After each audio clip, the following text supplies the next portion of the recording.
नमस्कार, मी श्रीकांत उमरीकर. आपण पाहतात ॲनालायझर. लाईक करा, शेअर करा, सबस्क्राईब करा. ॲनालायझरचं ॲप डाउनलोड करा. काही आपल्याकडे गाजलेले चित्रपट असेल की त्याच्यातले प्रसंग किंवा त्या व्यक्तिरेखा परत परत वापरल्या जातात.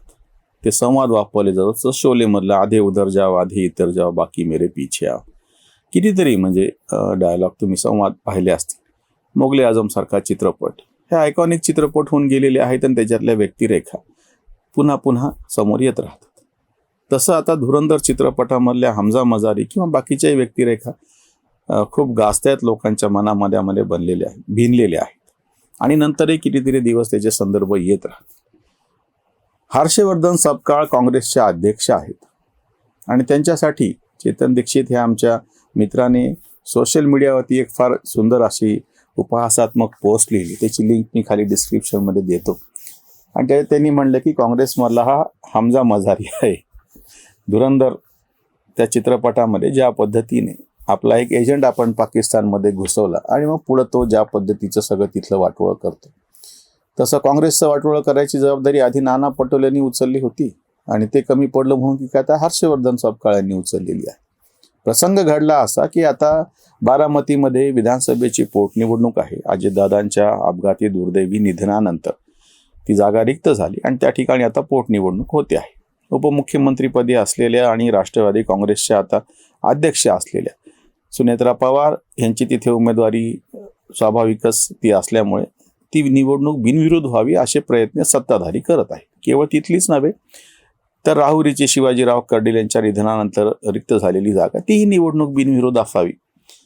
आता खरं तर ह्याच्या संदर्भामध्ये काही बोलण्याच्या पेक्षा एक तर कृती करावी आणि दुसरी गोष्ट म्हणजे बोलायचं असेल तर असं वाटलं तर बोलू नये. एक तर आधी ही जागा काँग्रेस लढवणार असं जाहीर करून हर्षवर्धन सपकाळ यांनी स्वतःच्या पायावरती धोंडा मारून घेतला. आता जर ही कोणालाही कळतं ही गोष्ट, एक तर आधीच तुम्हाला त्या बारामतीमधली निवडणूक कधी धड लढवता नाही आली. काँग्रेस पक्ष कधीच उभा नाही राहील. विरोधी पक्ष म्हणून निदान भाजपने तरी तिथं कायमस्वरूपी आपला उमेदवार दिला, भले तो पडो.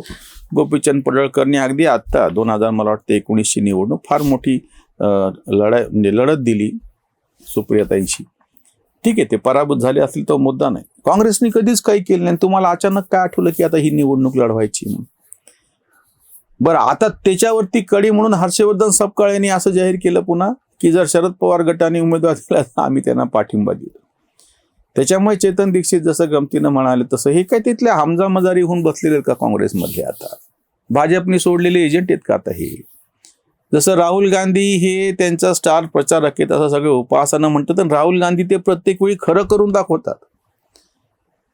त्यांचे सगळे वक्तव्य, त्यांच्या सगळ्या कृती अशा असतात की जेणेकरून त्याचा फायदा अल्टिमेटली शेवटी पुन्हा भाजपला व्हावा.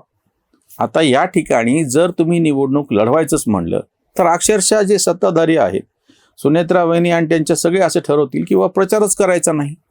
आपले पंतप्रधान PV नरसिंहराव यांनी पंतप्रधान झाल्याच्या नंतर, ते खासदारच नव्हते पण तरी पंतप्रधान झाले आणि तेव्हा असं मग आता त्यांना निवडून ते यावं लागेल म्हणून नंदियाल म्हणून तो त्यांचा जो मतदारसंघ आहे आंध्र प्रदेश तेव्हाचा, एकत्र आंध्र प्रदेश, आता हे आंध्र प्रदेशमधलंच गाव येते, तेलंगणातलं नाही बहुतेक, आणि तिथे ती निवडणूक लढवायचं ठरवलं. आणि ती ठरवल्याच्या नंतर खरं तर ती बिनविरोध होऊ द्यायला पाहिजे होती, पण नाही, आपल्याकडं तसं नतद्रष्टपणा कोणीतरी अर्ज भरला आणि त्यांनी ठरवलं की नाही मी प्रचाराला जाणार नाही आणि एकतर्फी अक्षरशः ती निवडणूक ती जिंकली.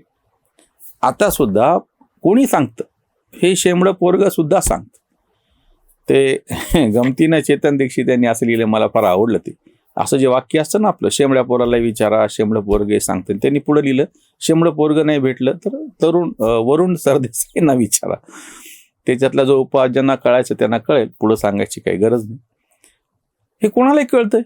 बारामतीमध्ये पोटनिवडणूक घेऊ नका म्हणजे प्रत्यक्ष बिनविरोध होऊ द्या. निवडणूक झाली तर त्यांना प्रचारही करायची गरज नाही, कुठंच जायची गरज नाही. ते तर चिन्ह, घड्याळ हे चिन्ह बारामती मतदारसंघामध्ये विधानसभा असो की लोकसभा असो 1999 पासून पक्क आहे ना. त्या चिन्हाशिवाय दुसरं कोणी तिथं निवडूनच आलेलं नाहीये. बाकीचं आम्ही लोकशाहीच्या दृष्टीनं घरातले कोण वारस आहेत त्यांना पुढे न्यावं की नाही ह्याच्यावर चर्चा करत बसू. AC मध्ये बसून चर्चा करायला आम्हाला काही लागत. पण जो व्यवहारवादी राजकीय कार्यकर्ता आहे त्याला कळतंय आणि त्याला त्याचे परिणाम भोगायचे असतात. आम्हाला काही त्याचे परिणाम भोगायचे नसतात. त्याच्यामुळे आम्ही आमचं मत असं बिनधास्तपणे सांगू शकतो की अक्षय कर्डिलाला तुम्ही कशासाठी उमेदवारी दिली आणि ही जो घराणेशाही आहे लोकशाहीला घातक, हे आमचं मत असू शकतं, आम्ही मांडू.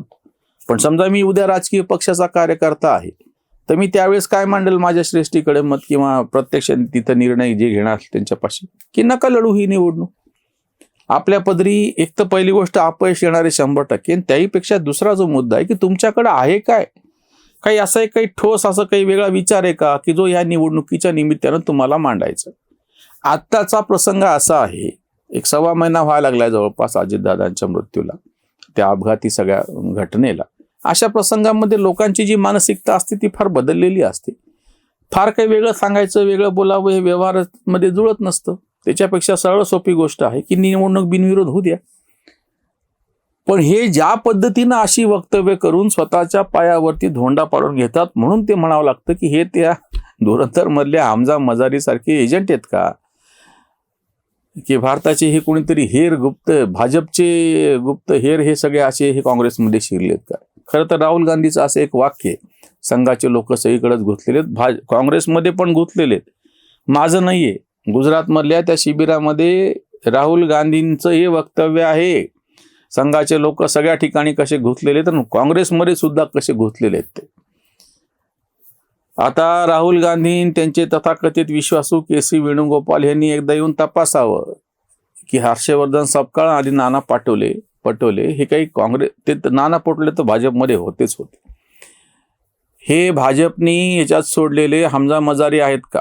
मी तुम्हाला जुनी आठवण करून देतो, त्या चेतन दीक्षितच्या पोस्टमध्ये आहे, पण त्यांनी फक्त उल्लेख केला म्हणून मी तुम्हाला जुनं सांगतो.